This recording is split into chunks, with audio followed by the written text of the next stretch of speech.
તો થોડા કાયદાઓ જાણો અને પછી સોશિયલ મીડિયા પર આ બધા લાઈવ કરો, ડંફાસ મારો. એમ્બ્યુલન્સ હોય, જ્યારે ઇમરજન્સી હોય, લાઈફ એન્ડ ડેથની મેટર થતી હોય ને, ત્યારે કોઈ પણ વ્યક્તિ એ નો સિગ્નલ હોય એને જમ્પ કરી શકે, રેડ લાઇટ જમ્પ કરી શકે, રોંગ સાઈડમાં ચલાવી શકે, ઓવર સ્પીડમાં ચલાવી શકે, વન લેનમાં ચલાવી શકે, અને સ્ટોપેજ હોય ને સ્ટોપેજ એને લેવાનું પણ ના હોય. રોંગ સાઈડ બાબતે એક સોશિયલ મીડિયા ઉપર ઘમાસાન ચાલે છે. આજે એક એમ્બ્યુલન્સ બાબતમાં વિડીયો જોયો ને ત્યારે મને એવું લાગ્યું, આવશ્યક લાગ્યું કે મારે આ બાબતે કંઈક તો કહેવું જોઈએ.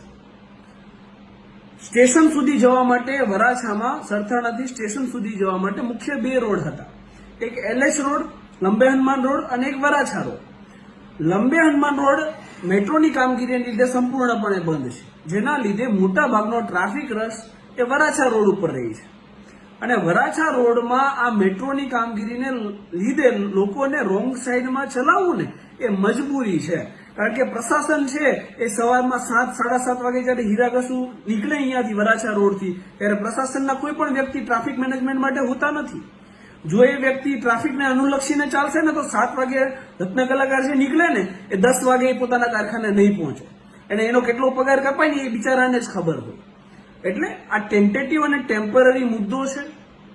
આમાં મેટ્રો એકવાર બની જશે ને પછી સિગ્નલ બેઝ પર જ વરાછા ચાલશે, એની હું તમને ખાતરી આપું છું.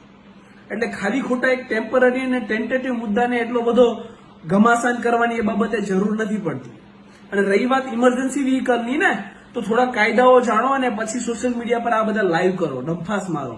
As per motor vehicle regulation 2017 rule 27, emergency vehicle છે જે ફાયર હોય, પોલીસ ડિપાર્ટમેન્ટ હોય, એમ્બ્યુલન્સ હોય, જ્યારે ઇમરજન્સી હોય, લાઈફ એન્ડ ડેથની મેટર થતી હોય ને, ત્યારે કોઈ પણ વ્યક્તિ એ નો સિગ્નલ હોય એને જમ્પ કરી શકે, રેડ લાઇટ જમ્પ કરી શકે, રોંગ સાઈડમાં ચલાવી શકે, ઓવર સ્પીડમાં ચલાવી શકે, વન લેનમાં ચલાવી શકે, અને સ્ટોપેજ હોય ને સ્ટોપેજ એને લેવાનું પણ ના હોય.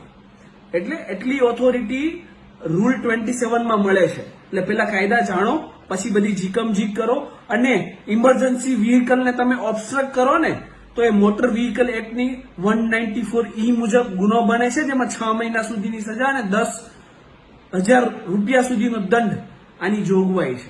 એટલે કાયદા જાણો અને પછી બધા લાઈવ કરો, લોકોને ગેરમાર્ગે ના દોરો, પોતે પેલા જાગૃત થાઓ, પછી લોકોને જાગૃત કરો. અને જે ટેમ્પરરી અને ટેન્ટેટિવ મુદ્દા છે ને એ મુદ્દા બાબતે તમે પેલા સિસ્ટમ સામે લડો, પછી જાહેર જનતા સાથે લડો, એવી મારી નમ્ર અપીલ છે. એક અપીલ છે કે આ મુદ્દાને વિરામ આપો, કારણ કે આ મુદ્દામાં કોઈ લોજિક નથી, કોઈ સેન્સ નથી. ખાલી ખોટી ઝઘડવાનું બંધ કરો.